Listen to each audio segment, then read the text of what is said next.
नमस्कार बच्चों, कैसे हैं आप सभी लोग।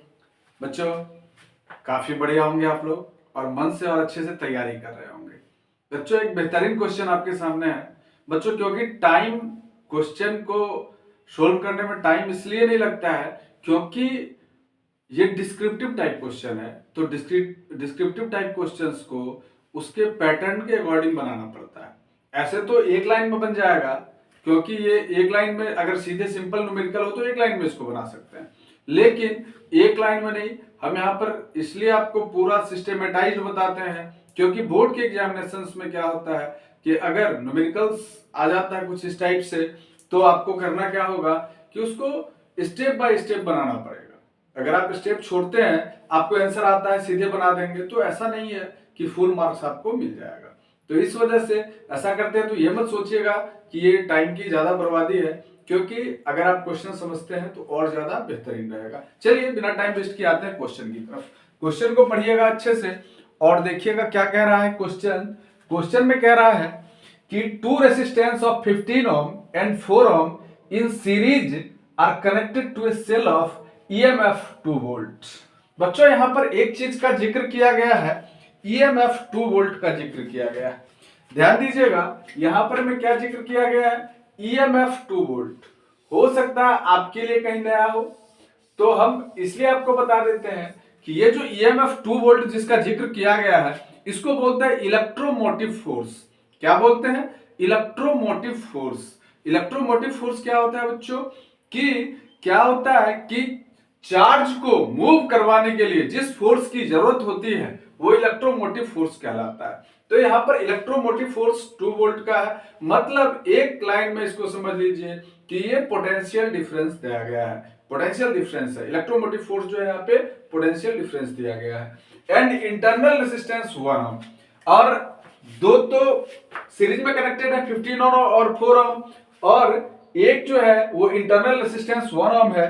तो क्या कहता है कि एक सर्किट डायग्राम ड्रॉ करिए। तो चलिए हम लोग सबसे पहले एक सर्किट डायग्राम ड्रॉ करते हैं, और सर्किट डायग्राम ड्रॉ करने के बाद फिर क्या कहता है, एंड फाइंड द फॉलोइंग। और फिर हम लोग को क्या क्या फाइंड आउट करना है। पहला, करंट इन द सर्किट, कि सर्किट में कितना करंट है, इसको फाइंड आउट करना होगा। फिर second, voltage drop across each resistor, कि हर एक रेसिस्टर से वोल्टेज कितना ड्रॉप हो रहा है, इसको फाइंड आउट करना है। फिर terminal voltage of the cell, और सेल का जो टर्मिनल वोल्टेज होगा उसको, और लॉस्ट वोल्टेज सब फाइंड आउट करेंगे बच्चों। तो आइए चलिए हम लोग क्वेश्चन फटाक से क्वेश्चन का स्क्रीनशॉट कर लीजिए और फिर आगे चलते हैं और फिर इसका सोल्व करते हैं। आइए बच्चों, देखिए बच्चों इसका डायग्राम कैसे बनेगा। देखिएगा यहाँ पर सबसे पहले क्या कह रहा था कि two resistance of 15 ohm and 4 ohm। तो देखिए सबसे पहले क्या करते हैं कि हम लोग यहां से बनाना शुरू करते हैं कि रेसिस्टर बनाएंगे। एक रेसिस्टर यहां लगाएंगे, दूसरा यहां लगाएंगे, क्योंकि दोनों सीरीज में बोल रहा था। इस रेसिस्टर को हम लोग जैसे इसको R1 मान लेंगे, R मान लेंगे, या R1 मान लेंगे, इसको 15 ohm मान लेंगे। और एक मिनट, शायद ऊपर चला गया।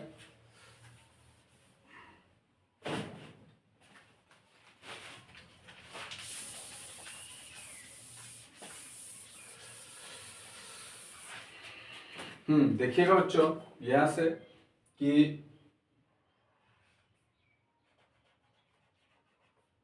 एक दूसरा रेसिस्टर लगा हुआ है,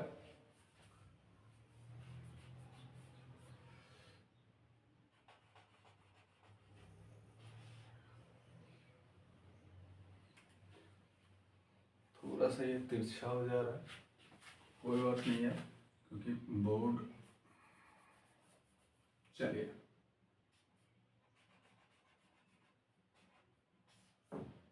चलिए ध्यान दीजिएगा।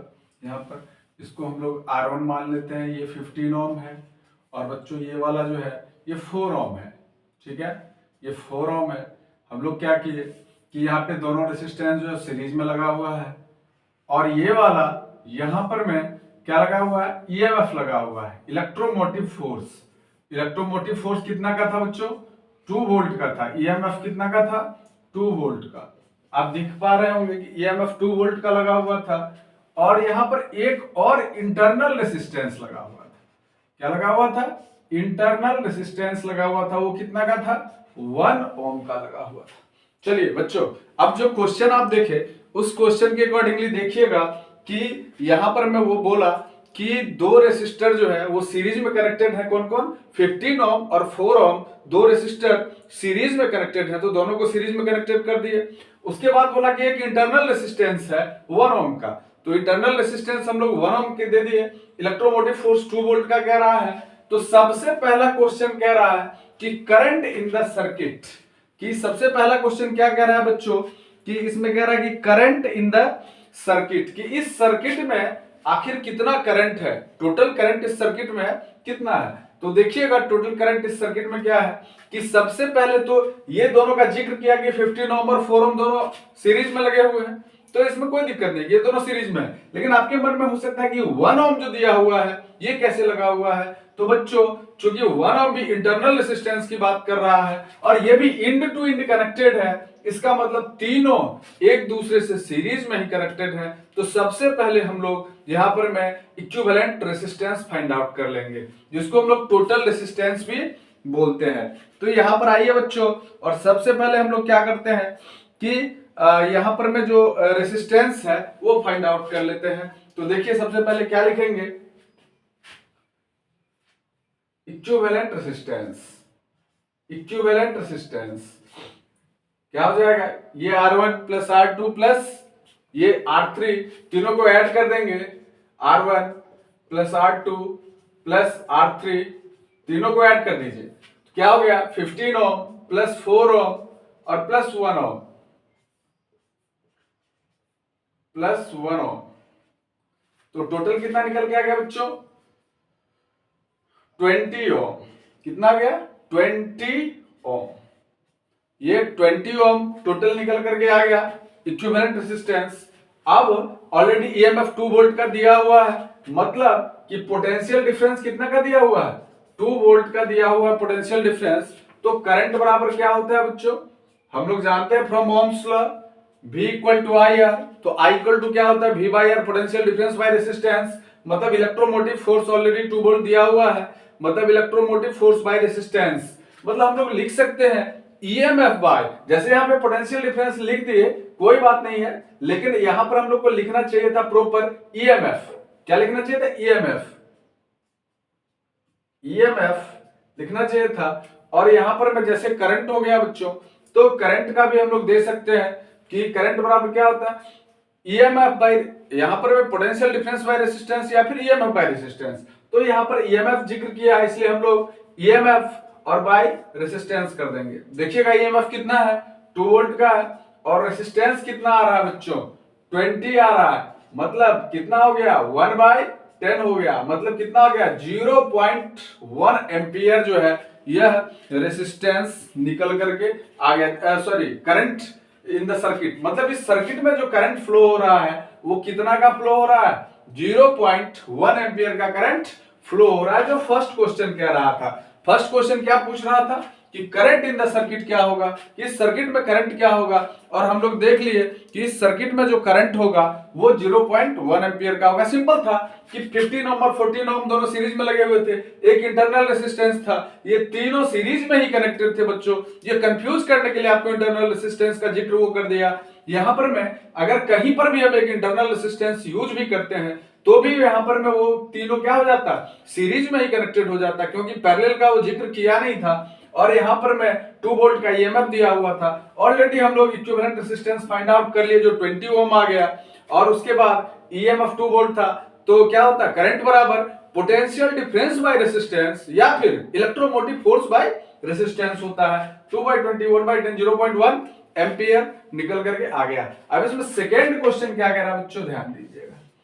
सेकेंड कह रहा है कि voltage drop across each resistor, कि जितना भी रेसिस्टर है उस सभी रेसिस्टर से कितना का वोल्टेज आ रहा है, मतलब दो रेसिस्टर, जैसे इंटरनल रेसिस्टर है तो इसकी बात नहीं करेंगे, लेकिन दो रेसिस्टर जैसे यहां पर मैं 15 ओम दिया हुआ है और ये 4 ओम दिया हुआ है, तो आखिर इस 15 ओम और 4 ओम से कितना वोल्टेज ड्रॉप हो रहा है।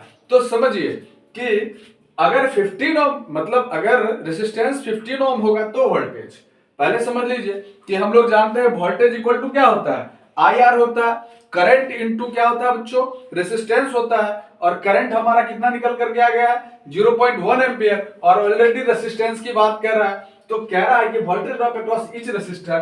तो पहले when resistance is 15 ohm then current, when resistance is 15 ohm then current. तो जब रेसिस्टेंस हो जाएगा 15 ओम, तो नहीं तो ये जो बात कर रहा है बच्चों, ये वोल्टेज का बात कर रहा है, तो when resistance is 15 ohm then voltage, current नहीं निकाला है यहाँ पे, करंट तो ऑलरेडी निकला हुआ है, देन वोल्टेज। तो वोल्टेज क्या हो जाएगा, V इक्वल टू, यहां पर में देखिएगा बच्चों, V इक्वल टू क्या होता है, शायद आपको देखने में थोड़ी कठिनाई हो रही होगी, कोई बात नहीं, उसको नीचे करते हैं। देखिएगा बच्चों क्या कहा, resistance is 15 ohm then potential difference, जब रेसिस्टेंस 15 ओम होगा तो पोटेंशियल क्या होगा, तो V equal to I R, मतलब करंट, और इनटू में क्या हो जाएगा, रेसिस्टेंस हो जाएगा, मतलब करंट क्या है बच्चों, तो करंट 0.1 एम्पियर है, और रेसिस्टेंस कितना निकल करके आ गया है, जो इक्विवेलेंट रेसिस्टेंस हम लोग निकाले थे ये 20 ओम था, मतलब क्या हो गया 2.0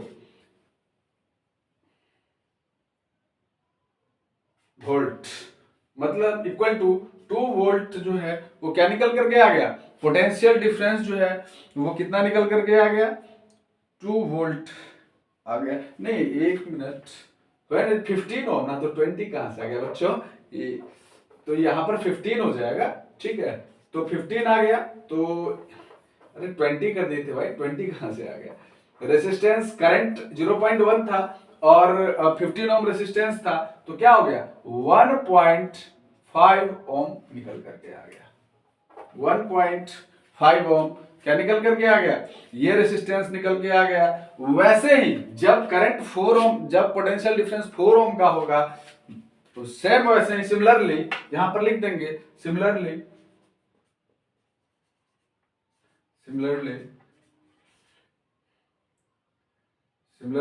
when R is 4 ओम, जब R 4 ओम होगा तो क्या हो जाएगा, when R is 4 ohm then V equal to IR, current into resistance, current कितना है बच्चों 0.1 निकल के आया है, और रेसिस्टेंस कितना है 4 है, मतलब सिंपल सा बात है कि 0.4 ओम, ये क्या निकल के आ गया, ये 0.4 वोल्टेज, वोल्ट ओम नहीं, सब में वोल्ट लगेगा बच्चों, 0.4 वोल्ट का हो जाएगा, और ये भी क्या लगेगा, वोल्ट ही लगेगा, ध्यान दीजिएगा, 0.4 वोल्ट का क्या हो जाएगा, पोटेंशियल डिफरेंस हो जाएगा। चलिए तीसरा क्वेश्चन इसमें क्या कहता है कि terminal voltage of the cell, कि तीसरा निकालना है कि terminal voltage of the cell, cell का जो टर्मिनल वोल्टेज क्या होगा। तो बच्चों तीसरा ध्यान दीजिएगा कि यहां तक कोई प्रॉब्लम नहीं होगी बच्चों, यहां पर में क्या होगा 1.5 वोल्ट होगा, क्योंकि पोटेंशियल डिफरेंस हमेशा उसका असाइनमेंट वोल्ट होता है बच्चों, वो ओम मिस्टेक से हम लोग लिख दिए होंगे, लेकिन वोल्ट होगा। चलिए आगे देखते हैं। अब तीसरा क्वेश्चन कह रहा है बच्चों terminal voltage of the cell, तो terminal voltage of the cell क्या हो जाएगा, तो टर्मिनल वोल्टेज में हम लोग potential difference, total potential difference पूछ रहा है, टर्मिनल वोल्टेज का मतलब कि टोटल पोटेंशियल डिफरेंस कितना होगा, तो V इक्वल टू क्या हो जाएगा V1 प्लस V2, और V कितना होता है बच्चों, तो यहाँ पर पहला V1 कितना निकल करके आया है 1.5 वोल्ट, और प्लस 0.4 वोल्ट निकल के आ गया है, मतलब टोटल जो टर्मिनल वोल्टेज होगा वो 1.9 वोल्ट का टर्मिनल वोल्टेज निकल करके आ जाएगा बच्चों, इसमें कोई कंफ्यूजन नहीं होगी। और लास्ट क्वेश्चन कह रहा है कि लॉस्ट वोल्टेज, लास्ट क्वेश्चन जो इसमें कह रहा था वो क्या कह रहा था बच्चों कि लॉस्ट वोल्टेज, तो लॉस्ट वोल्टेज क्या होगा, देखिएगा कि लॉस्ट वोल्टेज की बात कर रहा था कि इसमें कितना वोल्टेज लॉस्ट हुआ है। बच्चों एक चीज समझिएगा कि हम लोग इसका जो वोल्टेज निकालेंगे, इसमें क्या निकालना पड़ेगा, देखिएगा बच्चों, लॉस्ट वोल्टेज में क्या हो जाएगा, लॉस्ट वोल्टेज में यहाँ पर हम लोग जानते हैं कि V इक्वल टू क्या होता है, V इक्वल टू IR होता है, करंट इंटू रेसिस्टेंस। तो यहाँ पर में हम लोग I क्या निकाल के आए हैं बच्चों, 0.4 0.1 एम्पियर, और इंटू रेसिस्टेंस में यहाँ पर में टोटल रेसिस्टेंस का जिक्र नहीं करेंगे बच्चों, यहाँ पर में हम लोग कौन सा रेसिस्टेंस देंगे, इंटरनल रेसिस्टेंस डालेंगे, तभी तो लॉस्ट वोल्टेज पता चलेगा। तो इंटरनल रेसिस्टेंस क्या निकल के कितना था बच्चों, 1 था, कितना था, 1 था। तो इसलिए हम लोग इसको क्या लिख सकते हैं, 0.1 वोल्ट। तो लॉस्ट वोल्टेज जो है वो क्या निकल के आ गया बच्चों, 0.1 वोल्ट आ गया बच्चों।